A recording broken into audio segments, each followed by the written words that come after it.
दीजिए। और आज हम लोग क्या पढ़ने वाले हैं दोस्तों? तो लास्ट लेक्चर में हमने पढ़ा था इनकम्प्लीट डोमिनेंस के बारे में। आज के लेक्चर में हम लोग पढ़ने वाले हैं दोस्तों को डोमिनेंस के बारे में। तो चलिए समझने का प्रयास करते हैं। तो इनकम्प्लीट डोमिनेंस के बारे में हमने पढ़ा था, जिसमें स्नैपड्रैगन के फ्लावर के बारे में हमने आपको बताया था। पेरेंट के जो जेनेटिक कॉम्बिनेशन होते हैं या फिर फिजिकल जो फॉर्म थी उसके बारे में हमने चर्चा करी थी।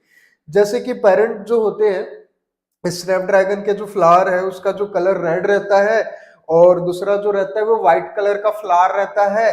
लेकिन F1 जनरेशन में साथियों दोनों के दोनों फॉर्म का एक कॉम्बिनेशन न्यू जनरेशन में एक्सप्रेस होता है और एक न्यू टाइप के फ्लावर का फॉर्मेशन होता है। और ये किस कलर का रहता है? पिंक कलर का फ्लावर दिखता है। इसे हमने कहा था इनकम्प्लीट डोमिनेंस है। अब हम लोग पढ़ने वाले हैं दोस्तों कोडोमिनेंस के बारे में। तो कोडोमिनेंस क्या होता है दोस्तों? कोडोमिनेंस एक ऐसा फिनोमिना है जिसमें अगर पेरेंट का जीनोटाइप अगर है, लेट्स से ये ए टाइप का जीनोटाइप है, मान लेते हैं ये पेरेंट नंबर 1 है और ये है पेरेंट नंबर 2। तो जब भी ये सेक्सुअल रिप्रोडक्शन को परफॉर्म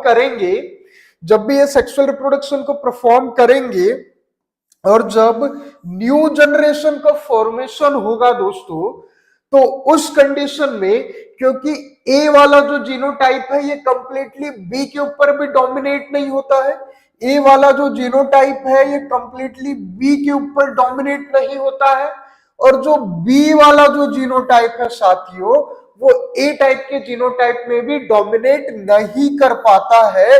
इसलिए दोनों के दोनों टाइप के जो जीन है एक न्यू टाइप के कॉम्बिनेशन में अपियर होते हैं, और दोनों पेरेंट के कैरेक्टर को रिप्रेजेंट करते हैं। इस प्रोसेस को ही क्या कहा जाता है? कोडोमिनेंस कहा जाता है। कोडोमिनेंस मतलब कि क्या दोस्तों? सह प्रभुत्व कहा जाता है इसे। तो इसमें क्या हो रहा है भाई, दोनों टाइप के जो जेनेटिक एक्सप्रेशन है वो F1 जनरेशन में एक्सप्रेस हो रहा है। सेम तरीके से F2 जनरेशन में भी यही प्रोसेस होगी। इस प्रक्रिया को कोडोमिनेंस कहते हैं। जैसे कि यहां पे मैंने लिखा है, codominance is a genetic inheritance pattern where two version of allele of a gene are expressed equally, है ना? तो क्या हो रहा है भाई, दो अलग अलग जो टाइप के एलील है अलग अलग जीन के वो इक्वली एक्सप्रेस हो रहे हैं, producing different trait in an individual. जो न्यू जनरेशन रहेगी जिसे हम इंडिविजुअल कह रहे हैं, इसमें दोनों ही टाइप के ट्रेट एक्सप्रेस होंगे F1 जनरेशन में। In codominance neither allele is dominant और रिसेसिव। यही चीज को मैंने कहा कि भाई ए और बी ये जो दो टाइप के पेरेंट के जेनेटिक कॉम्बिनेशन है, इसमें ए और बी दोनों के दोनों एक दूसरे के ऊपर डोमिनेट नहीं कर पा रहे हैं, है ना? और साथ में ना ही ए वाला जो जेनेटिक फॉर्म है ये भी रिसेसिव नहीं है साथियों, है ना? ये भी रिसेसिव नहीं है। साथ में जो बी टाइप का जेनेटिक कॉम्बिनेशन है ये भी रिसेसिव नहीं है। अब जब दोनों ही रिसेसिव नहीं है, दोनों ही एक दूसरे पे डोमिनेट नहीं कर पा रहे हैं, जेनेटिक एक्सप्रेशन में डोमिनेट नहीं कर पा रहे हैं, तो दोनों टाइप के जेनेटिक कॉम्बिनेशन एक न्यू इंडिविजुअल या फिर प्रोजेनी में एक्सप्रेस होता है। ये काउ के एग्जांपल से मैंने डायग्राम के जरिए रिप्रेजेंट करने का प्रयास करते हैं। इसमें क्या हुआ है दोस्तों, ये क्या है, काउ की वैरायटी है और एक ये दूसरा है बुल की वैरायटी। हम क्या कर रहे हैं दोस्तों, पहले कंडीशन में रेड कलर के फर है ना, ये जो गाय है इसकी जो बॉडी है इसमें रेड कलर के कंप्लीट रेड या फिर ब्राउन कहेंगे, है ना? ब्राउनिश रेड कलर का जो स्पॉट है कंप्लीट बॉडी में प्रेजेंट है। इसे क्या कहते हैं दोस्तों, ब्राउन कलर के स्पॉट है। अब इनके जो बॉडी के हेयर है वो किस कलर के हैं, ब्राउन कलर के, इसलिए इनकी जो कंप्लीट बॉडी है कैसे दिख रही है, ब्राउन दिख रही है। स्किन का कलर ब्राउन है, बॉडी में जो हेयर है वो भी कैसे है, ब्राउन है। ये फर्स्ट वाला जो जेनेटिक है, कॉम्बिनेशन कहेंगे इसे, ये पेरेंट में क्या एक्सप्रेशन देखने को मिल रहा है, ब्राउन कलर की skin as well as brown code दिख रहा है। ब्राउन कोड क्यों दिख रहा है दोस्तों स्किन में, क्योंकि ब्राउन कलर के हेयर प्रेजेंट है इसके स्किन के सरफेस में। अब मैं अगर इसके बारे में बात करूं दोस्तों, तो इसके स्किन का कलर क्या दिख रहा है हमें, कंप्लीट व्हाइट दिख रहा है। रीजन क्या है, स्किन का कलर भी व्हाइट है और इनके जो हेयर रहेंगे बॉडी के स्किन के ऊपर जो हेयर है वो कैसे रहेंगे, ये भी व्हाइट कलर के रहेंगे।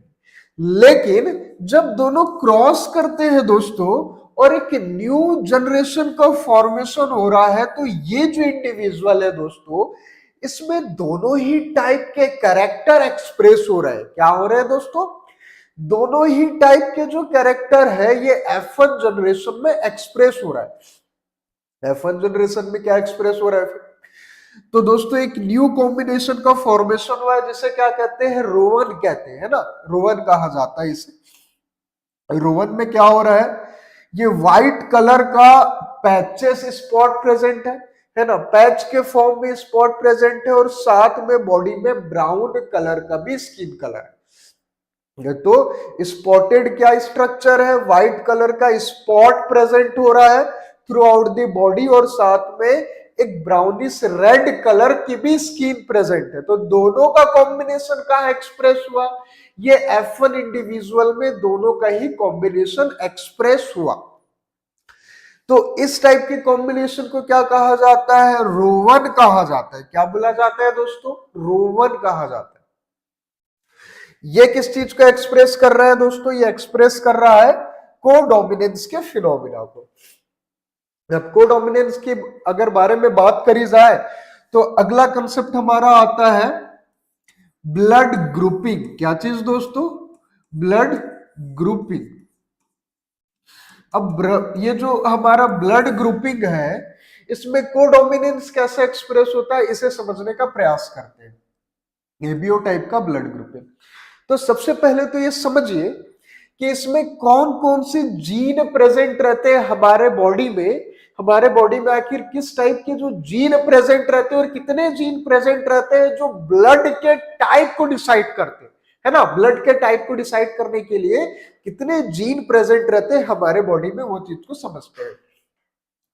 तो हमारे बॉडी में दोस्तों बेसिकली IA, IB और I, ये तीन टाइप के जीन प्रेजेंट रहते हैं और ये जो तीन अलग अलग टाइप के जो जीन है ये क्या करते हैं दोस्तों, ब्लड के ग्रुप को डिसाइड करते हैं। और अब क्योंकि एक से ज्यादा टाइप के एलील प्रेजेंट है, क्या प्रेजेंट है, एक से ज्यादा एलील प्रेजेंट है। एलील का मतलब क्या है दोस्तों, हो सकता है डोमिनेंट या फिर रिसेसिव एलील हो। ये जेनेटिक फॉर्म को रिप्रेजेंट करने का एक तरीका होता है जिसे हम एलील कहते हैं ना। क्योंकि जो ब्लड का जो टाइप है, ब्लड का जो टाइप है, इसका मतलब मैं कहना चाह रहा हूं AB टाइप का ब्लड के बारे में बात करूं या फिर A टाइप के ब्लड के बारे में बात करूं, चाहे B टाइप के बारे में बात करूं, O टाइप के ब्लड के बारे में बात करूं। अब ये चार अलग अलग टाइप के जो ब्लड के ग्रुप है ये एक से ज्यादा एलील के कॉम्बिनेशन से एक्सप्रेस हो रहे हैं, है ना। ये क्या है, एक से ज्यादा एलील के कॉम्बिनेशन से ब्लड का टाइप एक्सप्रेस हो रहा है। तो इस फिनोमिना को एक और टर्म दिया गया है जिसे बोलते हैं दोस्तों मल्टीपल एलिलिज्म। क्या बोला जाता है, मल्टीपल एलिलिज्म कहा जाता है। मल्टीपल एलिलिज्म क्या होता है दोस्तों, जब एक से ज्यादा जो एलील के टाइप है वो सिर्फ और सिर्फ एक टाइप के एक्सप्रेशन को, मतलब कि ब्लड के ग्रुप के टाइप को जैसे डिसाइड कर रहे हैं, इस फिनोमिना को ये क्या कहा जाता है, मल्टीपल एलिलिज्म कहा जाता है। अब क्या है, आगे की चर्चा करते हैं। जैसे मैंने बताया IA प्रेजेंट है, आई बी प्रेजेंट है और आई है, तीन टाइप के एलेलिक एक्सप्रेशन प्रेजेंट रहता है एक्चुअल में जीन। अब क्या होता है दोस्तों, मान के चलिए अगर आई ए और आई बी ये दोनों टाइप का एलेलिक कॉम्बिनेशन प्रेजेंट है ना, आई ए और आई बी टाइप का एलेलिक कॉम्बिनेशन अगर आपके बॉडी के दोस्तों आरबीसी में प्रेजेंट है, आपके बॉडी की अगर आरबीसी में प्रेजेंट है, तो क्या किस टाइप का ब्लड एक्सप्रेस होगा, ब्लड ग्रुप क्या रहेगा आपके बॉडी का दोस्तों, A B type of blood group रहेगा, है ना। रिपीट कर रहा हूं, ध्यान से समझिए, या आपके बोर्ड के एग्जाम में भी पूछा जा सकता है, बहुत इंपॉर्टेंट कंसेप्ट है।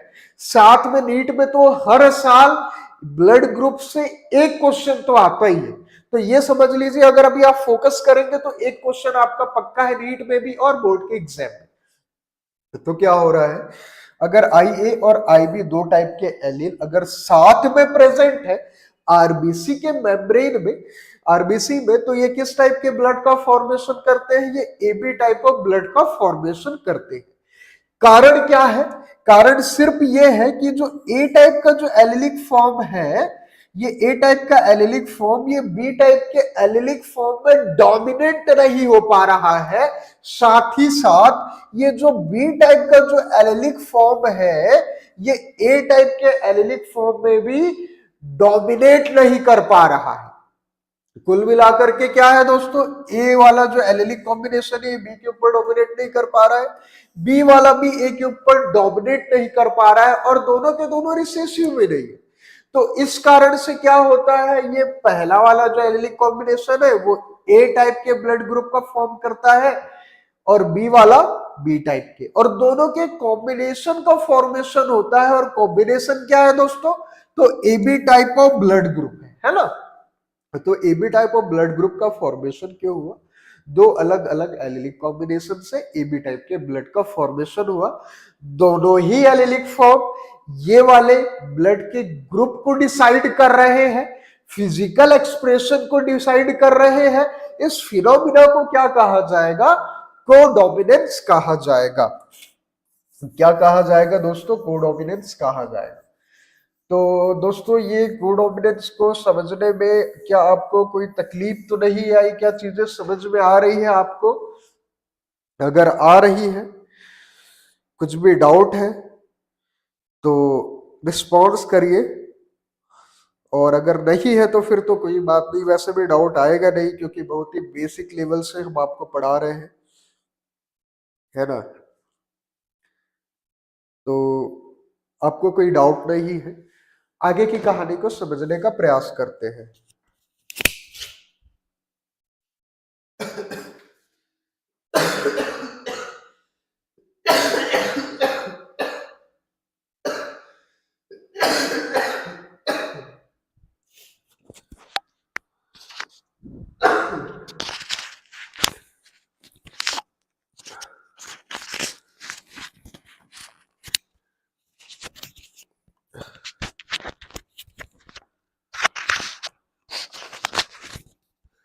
तो आगे की कहानी को समझने का प्रयास करते हैं साथियों। अब हम समझेंगे कि हमारे बॉडी में जो एबीओ टाइप का जो ब्लड ग्रुप है ये कैसे डिसाइड होता है। तो एक्चुअल में क्या होता है, ये जो आरबीसी की मेम्ब्रेन है, ये क्या बनाना चाह रहा हूं साथियों में, आरबीसी की मेम्ब्रेन को बनाना चाह रहा हूं, है ना। मेरी ड्राइंग उतनी अच्छी नहीं है, आप तो कलाकार है, आप अपने हिसाब से बना लीजिएगा। तो आरबीसी की मेम्ब्रेन में एक तरीके का एंटीजन प्रेजेंट रहता है ना, क्या प्रेजेंट रहता है, एंटीजन। अब ये एंटीजन को मैं इस तरीके के डायग्राम से मैं रिप्रेजेंट कर देता हूं, और ये एंटीजन क्या है, तो कुछ नहीं साथियों, सिर्फ और सिर्फ ये एक तरीके का ग्लाइकोप्रोटीन है ना। क्या है दोस्तों, एक तरीके का ग्लाइकोप्रोटीन है।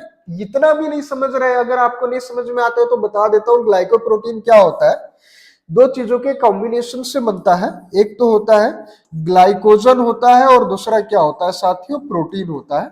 दोनों मिल करके क्या करते हैं, आरबीसी के मेम्ब्रेन को डिसाइड करते हैं। अब अगर मान के चलिए, अगर एंटीजन किसी ब्लड ग्रुप में किसी ब्लड ग्रुप में उसकी जो आरबीसी है उसमें ए टाइप का अगर एंटीजन प्रेजेंट है ना, अगर एंटीजन की जो प्रोटीन है, एंटीजन प्रोटीन है ना साथियों, क्या कहना चाह रहा हूं मैं, एंटीजन प्रोटीन जो आरबीसी की मेम्ब्रेन में प्रेजेंट है, ये एंटीजन प्रोटीन अगर ए टाइप का है, किस टाइप का कह रहा हूं, ए टाइप का, तो ब्लड ग्रुप क्या रहेगा दोस्तों उस कंडीशन में, ए ब्लड ग्रुप रहेगा, है ना।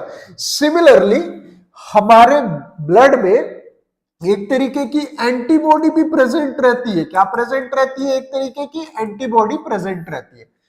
अब जिस पर्सन के आरबीसी में ए टाइप का एंटीजन प्रेजेंट है, उस पर्सन के आरबीसी में जो एंटीबॉडी होती है वो किस टाइप की रहती है, बी टाइप की एंटीबॉडी रहती है। तो एंटीजन प्रोटीन कौन सा हो गया, एंटीजन प्रोटीन ये हमारा हो गया ए टाइप, है ना। और जो हमारी एंटीबॉडी है साथियों, एंटीबॉडी है वो क्या है, बी टाइप की है। एंटीबॉडी कहां प्रेजेंट रहती है, तो मैं कहूंगा सर ये तो सिर्फ प्लाज्मा में प्रेजेंट रहती है, मेम्ब्रेन में प्रेजेंट नहीं रहती, आरबीसी के मेम्ब्रेन में नहीं प्रेजेंट रहती है। तो इस टाइप का जो कॉम्बिनेशन होता है ये ह्यूमन बॉडी में ए टाइप के ब्लड को डिसाइड करता है, किस टाइप के ब्लड को डिसाइड करेगा, ए टाइप के ब्लड को डिसाइड करेगा। चलिए सर ये भी समझ में आ गया, ये तो बहुत इजी सा कंसेप्ट था। फिर ये तो बता दीजिए किसी पर्सन के बॉडी में अगर बी टाइप का ब्लड ग्रुप है ना, बी टाइप का जो ब्लड ग्रुप है, तो इसके पीछे की वजह क्या है, तो इसमें भी बहुत सिंपल सी चीज है, ये है आरबीसी की मेम्ब्रेन, यहाँ पे बी टाइप का क्या है दोस्तों, एंटीजन प्रोटीन प्रेजेंट है, किसमें दोस्तों, आरबीसी की मेम्ब्रेन में, और उसका जो प्लाज्मा रहेगा उसमें एंटीबॉडी कौन सी प्रेजेंट रहेगी साथियों, तो उसके ब्लड में एंटीबॉडी प्रेजेंट रहेगी ए टाइप की। तो इस कंडीशन में ब्लड क्या बन जाएगा दोस्तों, बी टाइप का ब्लड बन जाएगा, है ना, ब्लड ग्रुप क्या बनेगा, बी टाइप का। अगर मान के चलिए किसी पर्सन के बॉडी में क्या है, एंटीजन है, और एंटीजन किस टाइप का है दोस्तों, एंटीजन क्या होता है, एक तरीके का ग्लाइकोप्रोटीन होता है, ये समझ लीजिए। एंटीजन ए बी टाइप का है, क्या है दोस्तों, ए बी टाइप का जो एंटीजन अगर आरबीसी की मेम्ब्रेन में प्रेजेंट है, एंटीजन क्या प्रेजेंट है, ए बी टाइप का, और उस पर्सन के प्लाज्मा में एंटीबॉडी प्रेजेंट नहीं है, क्या नहीं प्रेजेंट है, एंटीबॉडी प्रेजेंट नहीं है, तो ब्लड ग्रुप क्या बनेगा साथियों, ब्लड बनेगा एबी टाइप ऑफ ब्लड का फॉर्मेशन होगा, क्या फॉर्मेशन होगा, एबी टाइप के ब्लड का फॉर्मेशन होगा। अब मान लेते हैं कोई पर्सन है जिसका क्या है दोस्तों, ओ ब्लड ग्रुप है, क्या है दोस्तों, ओ ब्लड ग्रुप है, तो उस पर्सन के आरबीसी में एंटीजन प्रेजेंट नहीं रहता है, बल्कि क्या प्रेजेंट रहता है उसके प्लाज्मा में, उसके प्लाज्मा में साथियों एंटीबॉडी प्रेजेंट रहती है, क्या प्रेजेंट रहती है, एंटीबॉडी प्रेजेंट रहती है, कहां प्रेजेंट रहेगी, प्लाज्मा में प्रेजेंट रहेगी। सर क्या ब्लड बनेगा, ओ ब्लड ग्रुप बनेगा, सिंपल सी बात है ना, कोई रॉकेट साइंस तो है नहीं।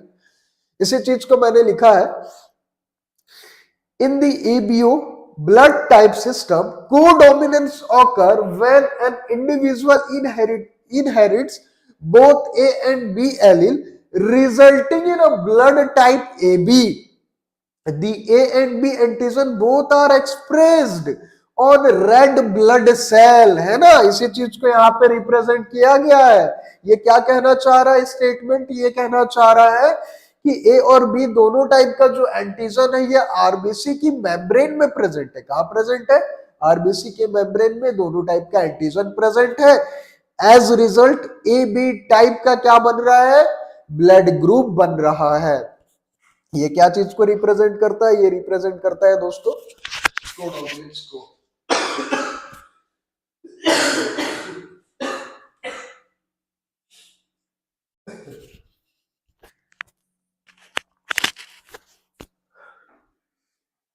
इसी चीज को यहाँ पे रिप्रेजेंट किया गया है, जो ओ है उसमें जीनोटाइप क्या रहेगा, आई, आई रहेगा। ए जो अगर ब्लड ग्रुप रहेगा जीनोटाइप क्या रहेगा, आई ए और आई ए रहेगा।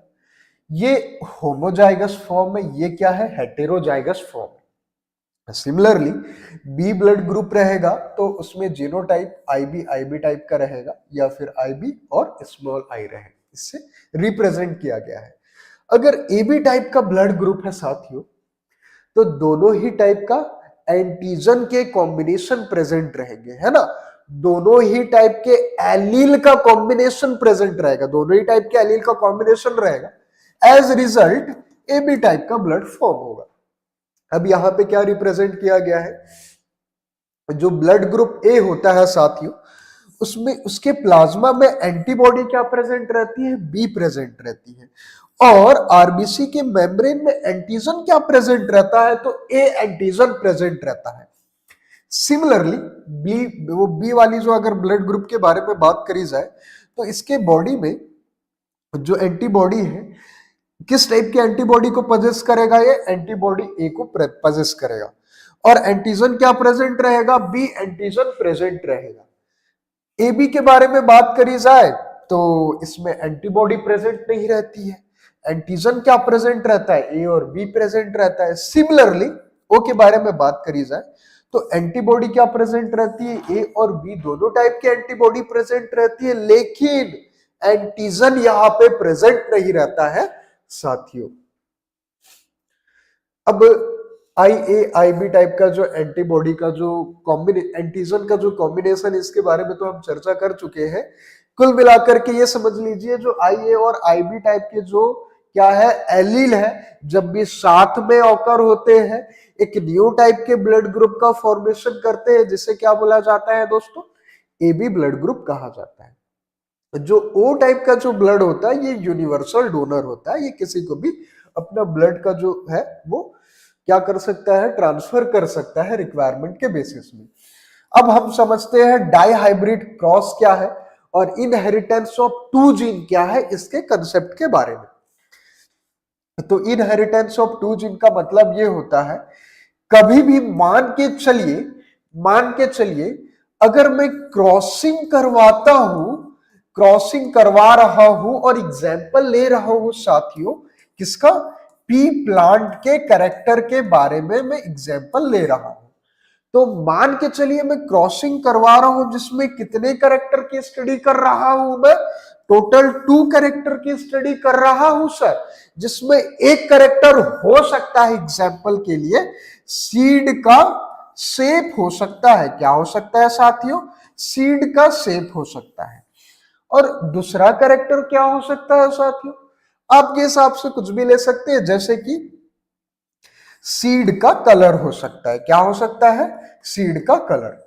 अब ये जो सीड का जो शेप है इसमें डोमिनेट कैरेक्टर क्या है साथियों, राउंड टाइप का सीड है। रिसेसिव कैरेक्टर क्या है, तो आप तो जानते ही होंगे, आप लोग तो बहुत होशियार है, समझदार है ना, टैलेंटेड बच्चे हैं। तो रिंकल्ड टाइप का जो सीड होता है वो रिसेसिव फॉर्म होता है।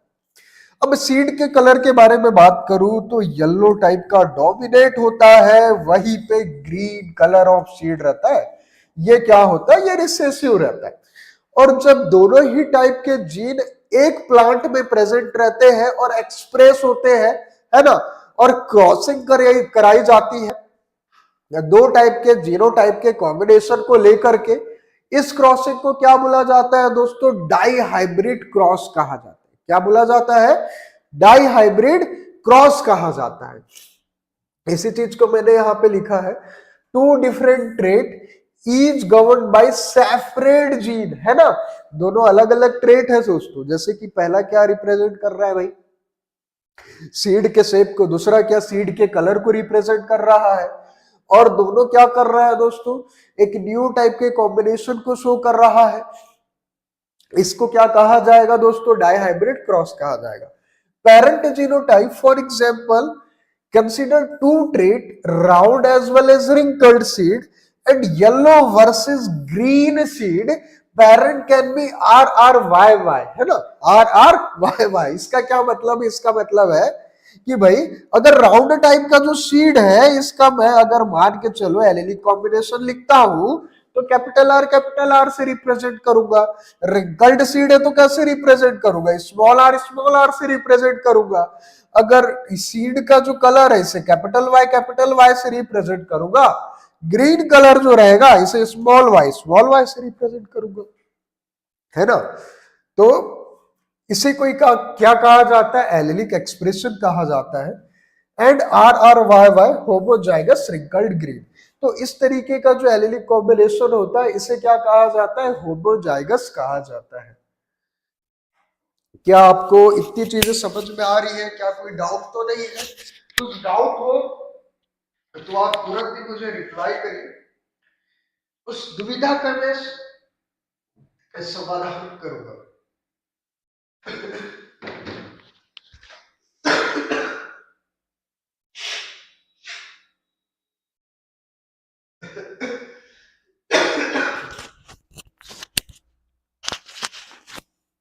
हाँ भाई,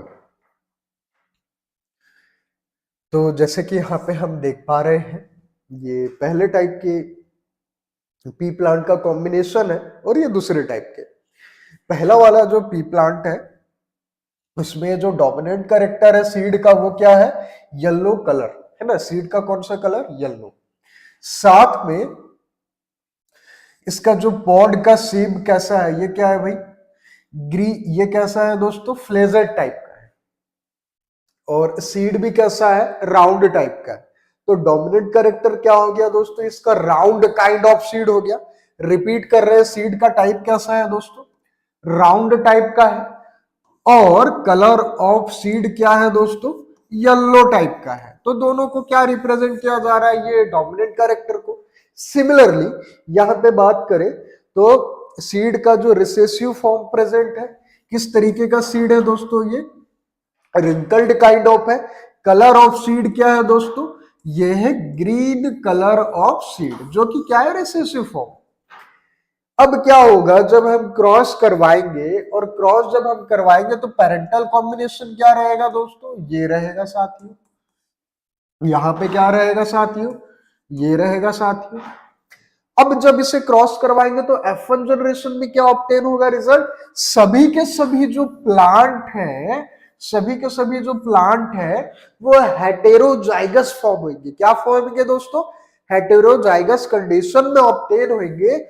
और ये round as well as yellow kind of seed के कॉम्बिनेशन को रिप्रेजेंट करेगा। हालांकि सिर्फ और सिर्फ एक ट्रेट, एक टाइप का ट्रेट, डोमिनेंट ट्रेट ही एक्सप्रेस हो रहा है ना, रिसेसिव फॉर्म एक्सप्रेस नहीं होता है। अब हमने क्या किया दोस्तों, हमने क्या किया सर, तो हमने सिर्फ इतना किया कि अब हमें गैमेट का फॉर्मेशन करना है। क्या करना है दोस्तों, गैमेट का हमने फॉर्मेशन किया। तो 4 डिफरेंट टाइप के गैमेट फॉर्म हुए। कितने टाइप के, 1 2 3 और 4। यहां पे भी 4 टाइप के अलग अलग गैमेट का फॉर्मेशन हुआ।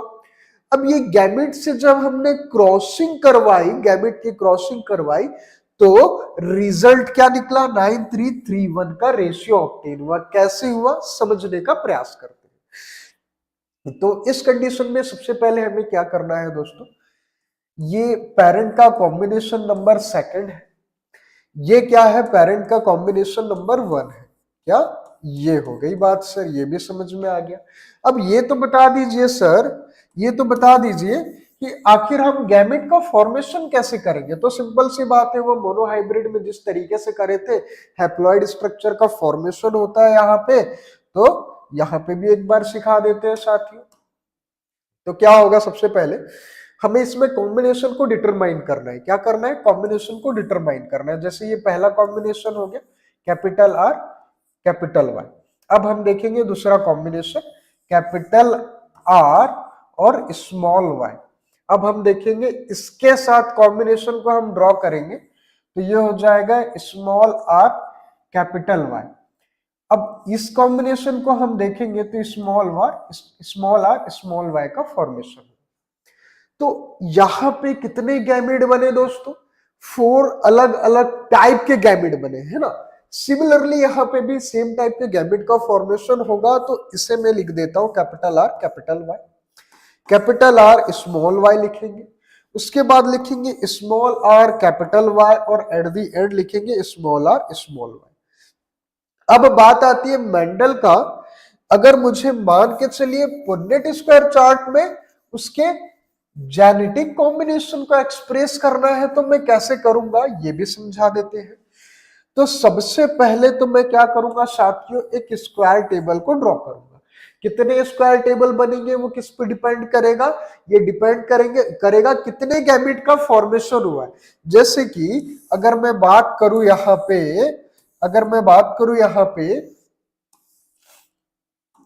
तो मैं ये देख पा रहा हूं साथियों कि भाई जो मेल वाला जो पेरेंट है साथियों, उसके गैमेट को मैं अगर यहां पे रिप्रेजेंट कर देता हूं, मेल के गैमेट को इस तरीके से एरो के सिंबल से रिप्रेजेंट किया जाता है, फीमेल के गैमेट को इस तरीके से रिप्रेजेंट किया जाता है।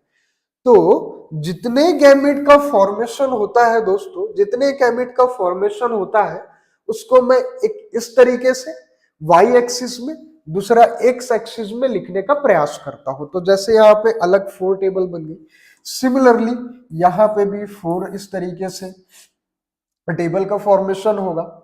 ये फीमेल के कॉम्बिनेशन को रिप्रेजेंट करेगा, यहाँ पे भी सेम कॉम्बिनेशन को लिखा जाएगा साथियों। और जब सेम कॉम्बिनेशन को लिखा जाएगा तो उसके बाद आता है क्रॉसिंग करने का तरीका। एक दो क्रॉसिंग करके बता देते हैं, बाकी तो आप समझदार हैं किस तरीके से क्रॉसिंग करनी है हमें। तो बहुत ही सिंपल है, ये समझ लीजिए ये वाला जो एलील है ये क्या रिप्रेजेंट कर रहा है, राउंड टाइप का गैमेट है ना। सीड का जो स्ट्रक्चर है वो कैसा होगा, राउंड है। साथ में कलर ऑफ सीड क्या रहेगा, येलो रहेगा। यहाँ पे राउंड टाइप के सीड के गैमेट को रिप्रेजेंट किया जा रहा है। और स्मॉल वाई क्या रिप्रेजेंट कर रहा है, ग्रीन कलर। क्या रिप्रेजेंट कर रहा है साथियों, ग्रीन कलर को रिप्रेजेंट कर रहा है। किस चीज के ग्रीन कलर को, सीड के ग्रीन कलर को। तो सबसे पहले तो आप ये समझ लीजिए, पहले कॉम्बिनेशन को, पहले टाइप के ट्रेट को पहले लिखा जाता है। तो ये कैपिटल आर हो गया, यहां से कैपिटल आर आया, यहां से कैपिटल आर आया, दोनों को मैंने कैपिटल आर लिख दिया। उसके बाद ये y और ये y को मैं जब कंबाइन करूंगा तो कैपिटल आर कैपिटल वाई ये कॉम्बिनेशन रहेगी। सिमिलरली दोस्तों जब मैं इसको लिखूंगा तो यहाँ पे भी सेम कॉम्बिनेशन यहाँ पे मुझे ऑब्टेन होगा। यहाँ पे भी अगर लिखूंगा तो समझिए आप कैसे लिखेंगे। ऑलवेज किसी भी जो ट्रेट होता है या फिर जो एलिलिक फॉर्म होता है, जैसे स्मॉल आर लिखा हुआ है, ये क्या रिप्रेजेंट करेगा, रिसेसिव फॉर्म ऑफ ट्रेट को रिप्रेजेंट करेगा। और कैपिटल आर क्या रिप्रेजेंट करेगा, डोमिनेंट फॉर्म ऑफ एलील को रिप्रेजेंट करेगा। तो हमेशा हमें स्टार्टिंग कहां से करनी है, डोमिनेंट फॉर्म ऑफ एलील से स्टार्टिंग करनी है। और उसके बाद हमें क्या लिखना है, recessive form of same trait लिखना है, या फिर सेम कैरेक्टर के रिसेसिव फॉर्म को रिप्रेजेंट करना है। इसलिए पहले मैंने कैपिटल आर लिखा है, उसके बाद क्या लिखा है साथियों, स्मॉल आर लिखा हुआ है। अब यहां पे हम क्या करेंगे, कैपिटल वाई लिख दिए। सिमिलरली यहाँ पे कैपिटल वाई से रिप्रेजेंट किया गया, इसमें यहाँ पे स्मॉल वाई से रिप्रेजेंट किया गया है। तो फंडा तो वही है भाई। क्या फंडा है, पहले हम क्या करेंगे सर, हम ये करेंगे कि जो सीड का जो शेप है उसके एलील को लिखेंगे। और पहले पहला कौन सा एलील लिखा जाएगा, पहले लिखा जाएगा डोमिनेंट काइंड ऑफ एलील को, है ना। ये capital R followed by small R. उसके बाद क्या किया जाएगा, हम देखेंगे अगर सीड का जो कलर है उसका डोमिनेंट एलील कौन सा है, कैपिटल वाई है या फिर स्मॉल वाई है। तो मुझे दिख रहा है कि सर कैपिटल वाई है, तो मैं क्या कर लूंगा, कैपिटल वाई को लिखूंगा फॉलोड बाय स्मॉल वाई। इस तरीके से कॉम्बिनेशन ड्रॉ किया जाएगा। अब इसकी बात कर लेते हैं, यहां पे तो आप सिमिलरली ये ड्रॉ कर ही लेंगे, जो फंडा है उसको समझते हैं। यहां पे कैपिटल आर है साथियों, यहां पे क्या है, स्मॉल आर। तो पहले हमने क्या लिखा, कैपिटल आर लिखा, फिर उसके बाद स्मॉल आर लिखा। उसके बाद जो कलर ऑफ सीड है उसको कैपिटल वाई से रिप्रेजेंट किया मैंने। उसके बाद में क्या लिखूंगा, स्मॉल वाई लिखूंगा साथियों, है ना। सिमिलरली यहां पे भी होगा, कैपिटल आर पहले लिखा जाएगा, क्यों, क्योंकि ये किस तरीके का एलील को रिप्रेजेंट कर रहा है, डोमिनेंट एलील को। फॉलोड बाय स्मॉल आर लिखा जाएगा। उसके बाद क्या है दोस्तों, स्मॉल वाई है, और स्मॉल y, दोनों की दोनों क्या है, रिसेसिव फॉर्म ऑफ एलील को रिप्रेजेंट कर रहा है या फिर ग्रीन कलर के सीड को रिप्रेजेंट कर रहा है साथियों। तो चाहे मैं ये स्मॉल y को लिखूं, चाहे मैं ये स्मॉल y को पहले लिखूं, इससे मुझे कोई मतलब नहीं है। आप चाहे तो इसे भी पहले लिख सकते हैं, उसके बाद आप चाहे तो इसे भी लिख सकते हैं, कोई दिक्कत की बात नहीं। तो इस तरीके से जब मैंने कॉम्बिनेशन को ड्रॉ किया, जब कॉम्बिनेशन को ड्रॉ किया, तो जब हम गिनेंगे इस कॉम्बिनेशन को 1 2 3 4 5 6 7 और ये 4 5 6 7 8 और ये हो गया 9। तो जो 9 टाइप के जो कॉम्बिनेशन है साथियों, वो किस तरीके के आएंगे, किस तरीके का सीड 9 टाइप के कॉम्बिनेशन को शो करेगा दोस्तों, round as well as yellow type का सीड है ना। ये capital R small R capital Y के बारे में बात करूं या फिर capital R small Y small Y के बारे में बात करूं, या फिर मैं कैपिटल आर या फिर कैपिटल वाई इस तरीके की कॉम्बिनेशन के बारे में बात करूं, सभी के सभी जो जिस तरीके के एलिलिक कॉम्बिनेशन है, टोटल 9 कॉम्बिनेशन आएंगे जो किस तरीके का फिनोटिपिक एक्सप्रेशन को शो करेंगे साथियों, always round as well as yellow kind of seed को रिप्रेजेंट करेंगे। क्या रिप्रेजेंट करेंगे, round as well as yellow kind of seed को रिप्रेजेंट करेंगे। तो ये 9 रेशियो उसी चीज को रिप्रेजेंट किया जा रहा है। उसके बाद यहां पे ये भी लिखा हुआ है कि भाई 16 जो कॉम्बिनेशन हमें ऑब्टेन हुए हैं, उसमें जो 9 कॉम्बिनेशन है वो किस चीज को रिप्रेजेंट कर रहा है, राउंड और येलो। जो 3 कॉम्बिनेशन है आउट ऑफ 16 है ना, ये जो 16 कॉम्बिनेशन गेन हुआ है उसमें जो 3 कॉम्बिनेशन है वो किस चीज को रिप्रेजेंट कर रहा है, तो राउंड और ग्रीन टाइप के सीड को रिप्रेजेंट कर रहा है। क्या रिप्रेजेंट कर रहा है, राउंड ग्रीन। इसका एलिलिक कॉम्बिनेशन क्या हो सकता है सर, इसका एलिलिक कॉम्बिनेशन हो सकता है कैपिटल आर स्मॉल वाई, और क्या हो सकता है, स्मॉल वाई इस तरीके का एलिलिक कॉम्बिनेशन हो सकता है।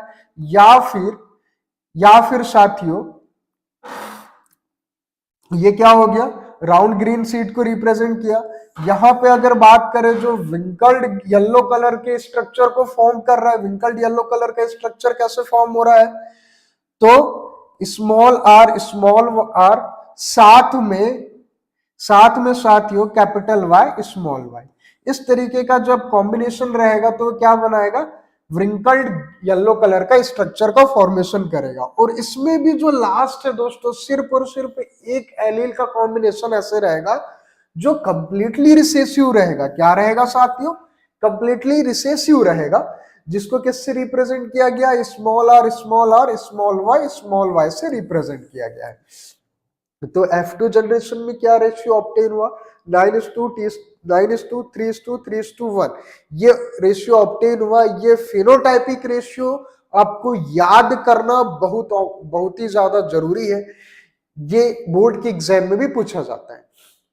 बाकी कॉम्बिनेशन कैसे हुआ तो उसके लिए मैंने पहले लेक्चर में, शुरुआत के लेक्चर में सारे मेंडल के कंसेप्ट के बारे में बताया है, वहां पे भी आप जाकर के देख सकते हैं। तो दोस्तों यहां तक चीजें आपको समझ में आ रही है, क्या कोई आपको डाउट तो नहीं है? अगर कोई डाउट है तो फटाफट से मुझे कमेंट सेक्शन में रिप्लाई करिए, ताकि मैं आपकी दुविधा का तत्काल ही निवारण कर सकूं।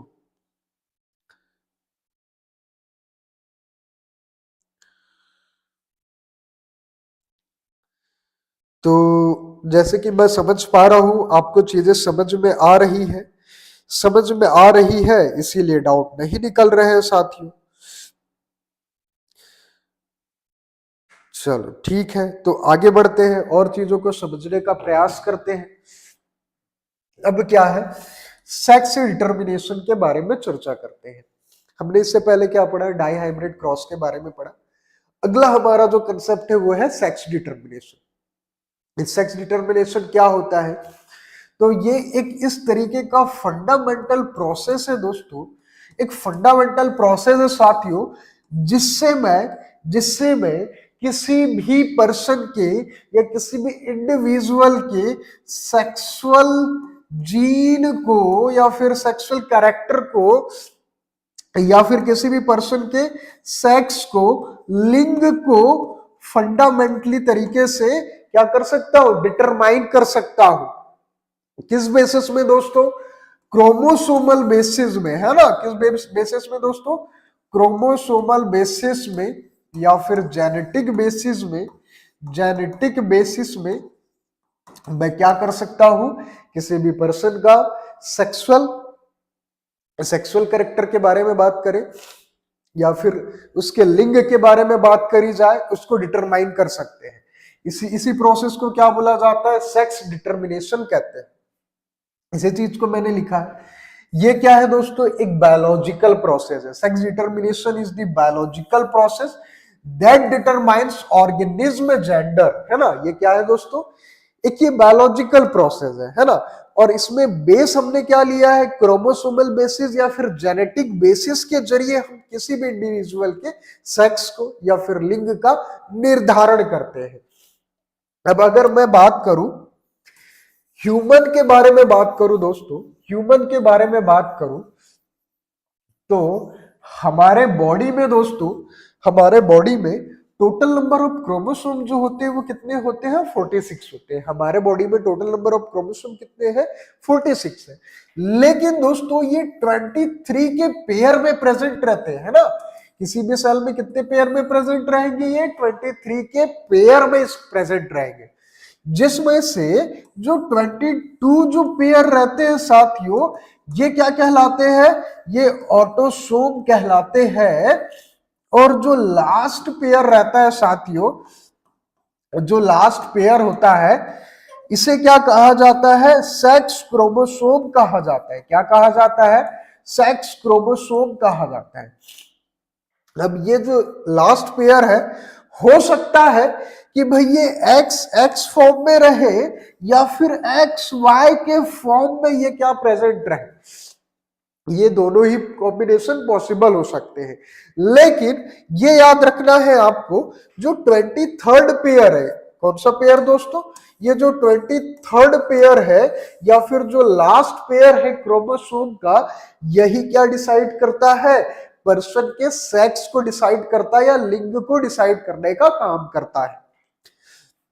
अब जैसे बात करी जाए ह्यूमन की, अगर ह्यूमन के लिंग के बारे में बात करी जाए तो इस कंडीशन में साथियों, अगर जो मेल होता है उसमें किस तरीके का सेक्सुअल क्रोमोसोम प्रेजेंट रहेगा? X Y.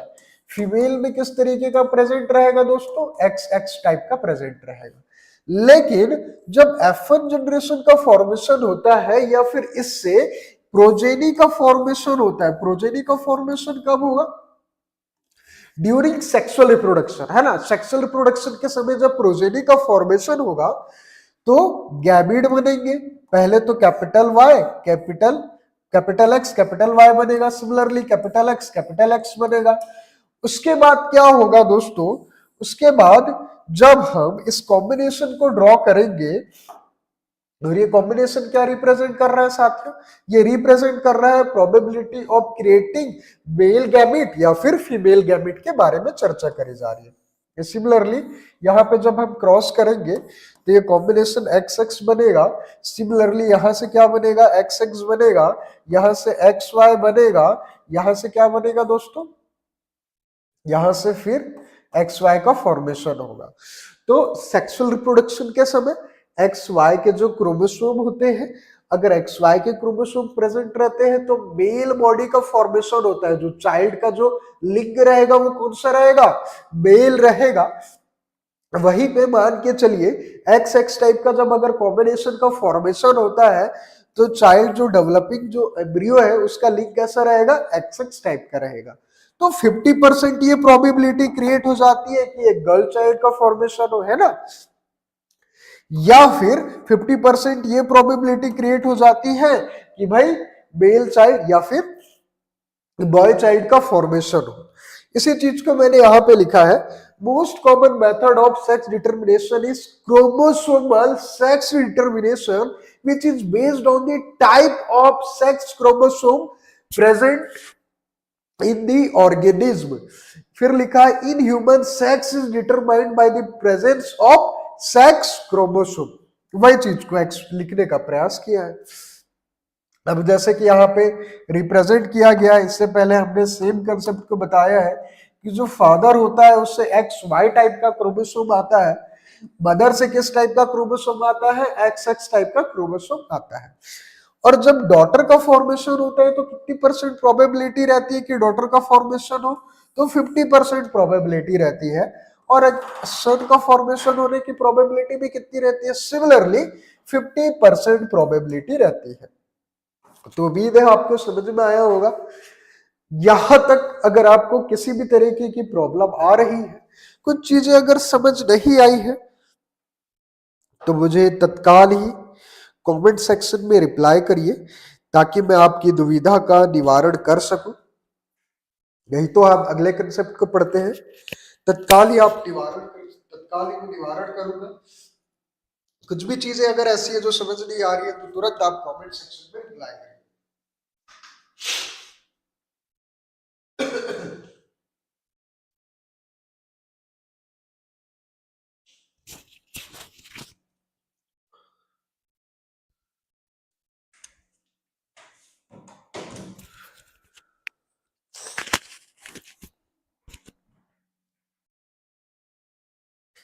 अब बात करते हैं साथियों, जो बर्ड होते हैं उसमें सेक्स को कैसे डिटरमाइन किया जाता है।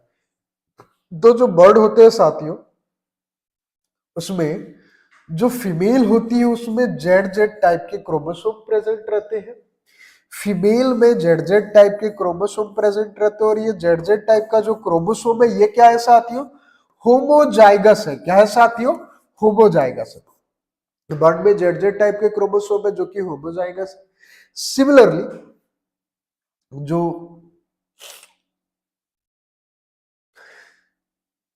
फीमेल होती है उसमें जेड डब्ल्यू टाइप का क्रोमोसोम प्रेजेंट रहता है। मेल में किस तरीके का क्रोमोसोम प्रेजेंट रहेगा, जेड जेड टाइप का क्रोमोसोम प्रेजेंट रहेगा। फीमेल में किस तरीके का क्रोमोसोम प्रेजेंट रहेगा, जेड डब्ल्यू टाइप का क्रोमोसोम प्रेजेंट रहेगा। तो जो मेल होते हैं दोस्तों, वो किस तरीके के कॉम्बिनेशन को शो करते हैं, ये होमोजाइगस कॉम्बिनेशन को शो करते हैं। वहीं पे जेड डब्ल्यू जो होता है वो किस चीज को रिप्रेजेंट करता है, फीमेल के कॉम्बिनेशन को रिप्रेजेंट करता है साथियों। तो जब हमने क्रॉसिंग करी तो ये कॉम्बिनेशन और ये कॉम्बिनेशन, ये क्या चीज को रिप्रेजेंट कर रहा है, ये मेल गैमेट के फॉर्मेशन के प्रोबेबिलिटी को रिप्रेजेंट कर रहा है। और ये गैमेट क्या फॉर्म करता है, ये गैमेट कंबाइन होकर के मेल बर्ड को फॉर्म करता है। सिमिलरली जो सेकंड वाला जो गैमेट है दोस्तों, ये क्या चीज का फॉर्मेशन करता है, ये फीमेल बर्ड का फॉर्मेशन करता है। तो मेल गैमेट जो होता है वो उसका कॉम्बिनेशन क्या होता है, जेड जेड टाइप का होता है। फीमेल का होता है जेड डब्ल्यू टाइप का। मेल के गैमेट का कॉम्बिनेशन क्या है, जेड जेड। फीमेल का क्या होता है, जेड डब्ल्यू टाइप का कॉम्बिनेशन प्रेजेंट रहता है। तो मेल कैसे होते हैं, होमोजाइगस। फीमेल कैसी होती है, हेटेरोजाइगस होती है। अब हम समझते हैं कॉकरोच में किस तरीके का गैमेट प्रेजेंट रहते हैं, क्रोमोसोमल उसकी एग्रीगेशन किस टाइप का होता है उसको समझने का प्रयास करते हैं। तो कॉकरोच के अगर बारे में बात करूं साथियों, तो जो फीमेल गैमेट होता है वो किससे रिप्रेजेंट होता है, कैपिटल एक्स से। वहीं पे ये जो डिप्लॉयड आप स्ट्रक्चर देख रहे हैं, ये क्या चीज का फॉर्मेशन करेगा, जब ये कंबाइंड स्ट्रक्चर में प्रेजेंट है तो फीमेल स्ट्रक्चर का फॉर्मेशन करेगा, फीमेल कॉकरोच का फॉर्मेशन करेगा। अगर मान के चलिए एक्सओ टाइप का अगर कॉम्बिनेशन प्रेजेंट है, किस तरीके का कॉम्बिनेशन, एक्सओ। एक्सओ का क्या मतलब है दोस्तों, जो मेल का जो गैमेट होता है वो क्या है, सिर्फ एक गैमेट प्रेजेंट है, दूसरा वाला गैमेट क्या है, यहाँ पे टोटली एब्सेंट है ना। क्रोमोसोमल स्ट्रक्चर क्या है, जिसमें सिर्फ एक टाइप का क्रोमोसोमल स्ट्रक्चर है, हैप्लॉइड स्ट्रक्चर प्रेजेंट है, एक्स से रिप्रेजेंट किया जाता है। और अगर दूसरा इसी पेयर में अगर एक्स एब्सेंट हो तो ये क्या रिप्रेजेंट करेगा दोस्तों, ये रिप्रेजेंट करेगा मेल टाइप के गैमेट को। अब मेल टाइप के गैमेट को रिप्रेजेंट करने का तरीका है एक्स और ओ को क्यों लिखा जा रहा है दोस्तों? इसलिए लिखा जा रहा है क्योंकि मेल के बॉडी में ये जो सेक्स क्रोमोसोम है, इसमें दूसरे वाले जो सेक्स क्रोमोसोम है इसकी एब्सेंस होती है। तो एब्सेंस होने के कारण एक्स ओ से रिप्रेजेंट किया जाता है। तो मेल के क्रोमोसोमल स्ट्रक्चर में जो सेक्स क्रोमोसोम है उसमें किस तरीके का कॉम्बिनेशन रहेगा, एक्सओ, और जो ओ है वो क्या रिप्रेजेंट करेगा, ये रिप्रेजेंट करेगा साथियों ओ टाइप का जो गैमीट, ओ टाइप का जो क्रोमोसोम है, इसमें एक्स वाला जो क्रोमोसोम है ये एब्सेंट है, जो कि मेल स्ट्रक्चर का फॉर्मेशन करता है। अब हम समझते हैं म्यूटेशन के बारे में। तो म्यूटेशन क्या है साथियों? म्यूटेशन एक इस तरीके का फिनोमिना है जिसमें दोस्तों किसी भी ऑर्गेनिज्म के जेनेटिक कैरेक्टर में दोस्तों, किसी भी ऑर्गेनिज्म के जेनेटिक कैरेक्टर में चेंजेस आ जाता है ना? किसी भी ऑर्गेनिज्म के जेनेटिक कैरेक्टर में चेंजेस आ जाता है, तो इस प्रोसेस को क्या कहा जाता है? म्यूटेशन कहा जाता है। तो म्यूटेशन एक इस तरीके का प्रोसीजर है या इस तरीके का प्रोसेस है जिसमें क्या होता है, किसी भी पर्सन के जेनेटिक स्ट्रक्चर का क्या मतलब है साथियों? जेनेटिक स्ट्रक्चर का मतलब है डीएनए या फिर जीन या फिर साथियों जो न्यूक्लियोटाइड होता है। क्या होता है साथियों? न्यूक्लियोटाइड होता है। इसके स्ट्रक्चर में किसी ना किसी तरीके का डिस्टॉर्शन आ गया है ना, इसके स्ट्रक्चर में किसी ना किसी तरीके का डिस्टॉर्शन आ जाता है, और डीएनए जीन या फिर न्यूक्लियोटाइड का स्ट्रक्चर, क्या चीज दोस्तों? डीएनए जीन या फिर न्यूक्लियोटाइड का जो स्ट्रक्चर है ये चेंज हो जाता है। क्या हो जाता है साथियों? इसका स्ट्रक्चर चेंज हो जाता है। तो इस फिनोमिना को ही क्या कहा जाता है? म्यूटेशन कहा जाता है। अब बात आती है सर ये म्यूटेशन तो पता चल गया हमें, जिसमें जीन के बारे में बात करी जाए, डीएनए के बारे में बात करी जाए या फिर न्यूक्लियोटाइड के बारे में बात करी जाए, इसके स्ट्रक्चर में चेंज आ गया। लेकिन ये तो बताइए सर कि आखिर इन स्ट्रक्चर में चेंज कैसे आता है? तो इसके पीछे का लॉजिक क्या है दोस्तों?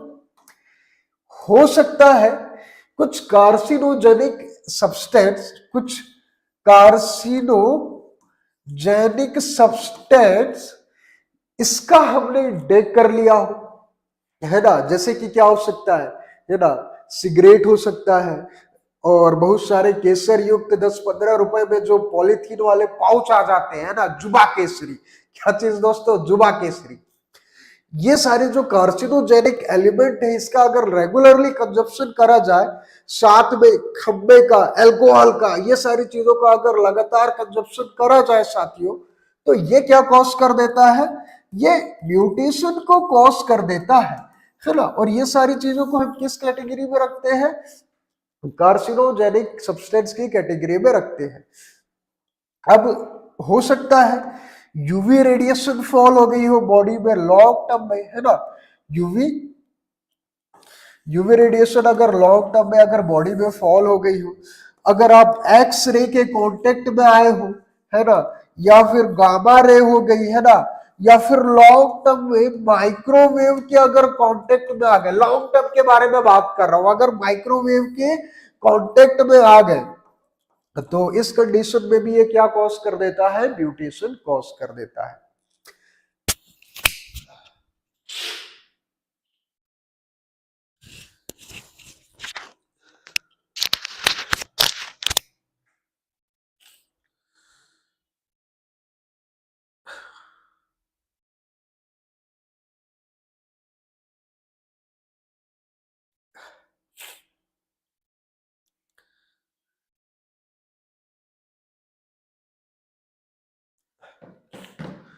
तो जैसे कि मैंने बताया, म्यूटेशन किस वजह से होता है? यूवी रेडिएशन के एक्सपोजर से हो सकता है, एक्सरे के एक्सपोजर से हो सकता है, गामा रे के एक्सपोजर से हो सकता है। लॉन्ग टर्म में अगर एक्सपोजर पे अगर आप कांटेक्ट में आते हैं, तो ये सब क्या करता है? ये एक हाई एनर्जी रेडिएशन होता है। ये क्या होता है दोस्तों, ये जो रे होती है इसमें एक हाई एनर्जी रहती है। क्या रहती है दोस्तों, एक हाई एनर्जी रहती है, जो क्या करती है दोस्तों, ये जो डीएनए है उसके स्ट्रक्चर में क्या करती है, चेंजेस कॉज कर देती है ना। ये क्या कर देती है, डीएनए के स्ट्रक्चर में चेंजेस कॉज कर देती है। किस तरीके से चेंजेस कॉज कर देती है, ये हो सकता है कि न्यूक्लियोटाइड को अपने ओरिजिनल जगह से, लेट से अगर बात करी जाए ये डीएनए है, तो इस पोजीशन में जो न्यूक्लियोटाइड है इसको वो रिमूव कर दे, है ना। क्या कर दे दोस्तों, इसको यहां से रिमूव कर दे, जिसके कारण क्या हो सकता है, जैसे ही इस जगह से न्यूक्लियोटाइड रिमूव हो जाएगा तो क्या होगा, एक न्यू टाइप का कैरेक्टर एक्सप्रेस होगा प्रोजेनी में। जैसे ही न्यूक्लियोटाइड यहां से रिमूव हो जाएगा, एक न्यू टाइप का एक्सप्रेशन प्रोजेनी में कॉज होगा। इस फिनोमिना को ही क्या कहा जाएगा, म्यूटेशन कहा जाएगा। तो साथियों आज के लिए इतना ही। बहुत जल्द आपसे मुलाकात होगी। आज के लिए इतना ही दोस्तों। जय जोहार, बहुत बहुत धन्यवाद।